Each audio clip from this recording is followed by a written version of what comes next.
Bien alors Samuel, content d'être au départ ici au Samin.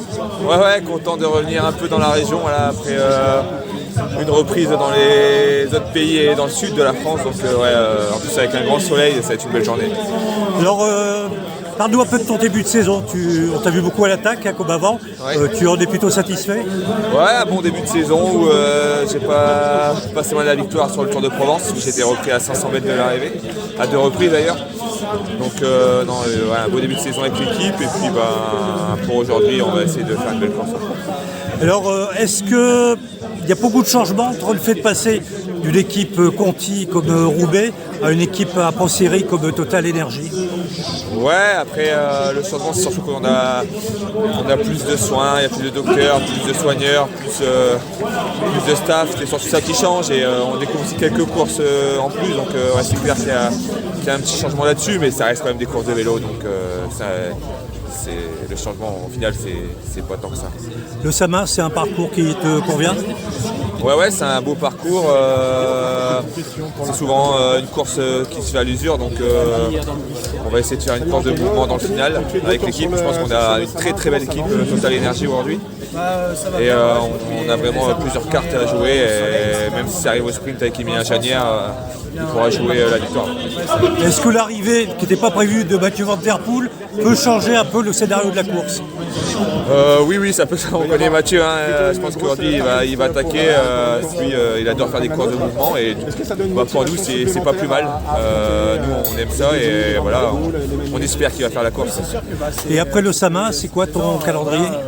Je peux pas encore le dire maintenant. La réponse se fera dans 2-3 jours. D'accord, merci. Samin, on sait que vous aimez particulièrement les pavés. Pour vous, ça va être une course qui va se passer comment? Eh bien, ils ont enlevé un secteur assez compliqué par rapport aux autres années, donc on va être curieux de voir ça. Je pense que ça sera peut-être un poil moins dur, surtout que la météo aujourd'hui est clémente. Donc ça va être nerveux, ça c'est sûr, mais peut-être que la sélection va vraiment se faire dans le dernier tour. Et c'est sûr, on a plus de chances d'avoir une arrivée massive, un peloton de 80 coureurs, mais on ne sait jamais. Après, c'est les coureurs qui font la course. S'il n'y a pas beaucoup d'équipes pour contrôler dans le dernier tour, on peut avoir une course d'attaque. Justement, plateau relevé cette année avec Van Der Poel, De Lis, c'est un peu les gros noms. Ça va être quoi le plan pour essayer de les contrer? Nous on a plusieurs cartes à jouer. On va jouer la carte offensive en premier temps, comme je pense à Alpecin. Peut-être que le taux sera en plus sur la carte sprint avec aussi Soudal et avec Paul Magnier. Donc voilà, il y a plusieurs hypothèses et il faut jouer sur les 2 tableaux, ça c'est sûr. Parfait, c'est tout mon moment. Merci. Merci beaucoup. Le Samin, c'est forcément une course pour laquelle tu as une affection particulière. Oui, j'ai toujours eu des bonnes sensations sur cette course-là, des podiums, des top 10 et une victoire. Donc j'espère qu'aujourd'hui je vais retrouver les sensations que j'ai eues dans le passé. Les sensations reviennent petit à petit, même si je pense que je ne suis pas encore à 110%. Peut-être je le serai aujourd'hui. Mais voilà, je sais que je prends toujours du plaisir sur cette course et je suis content vraiment de prendre le départ aujourd'hui. Justement, parle-nous de ton début de saison, il est plutôt satisfaisant.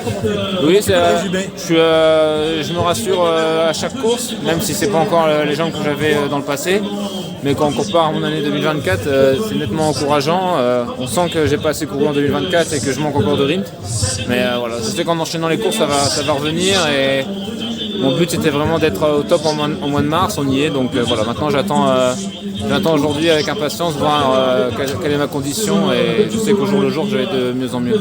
Est-ce que la présence qui n'était pas prévue de Mathieu Van Der Poel peut jouer sur le scénario de la course? Bien sûr, ça peut jouer, tout le monde va le regarder et peut-être qu'il faut en tirer parti, peut-être qu'il va cadenasser la course, peut-être qu'il va décanter la course. C'est sa course de reprise, je pense qu'il prend le départ sans pression, mais ça reste Mathieu Van Der Poel. Mathieu Van Der Poel sans pression, il est capable d'attaquer mal l'arrivée. Je pense qu'il veut juste prendre du plaisir aujourd'hui, donc c'est encore pire. Mais voilà, il ne faut pas non plus tout miser sur lui.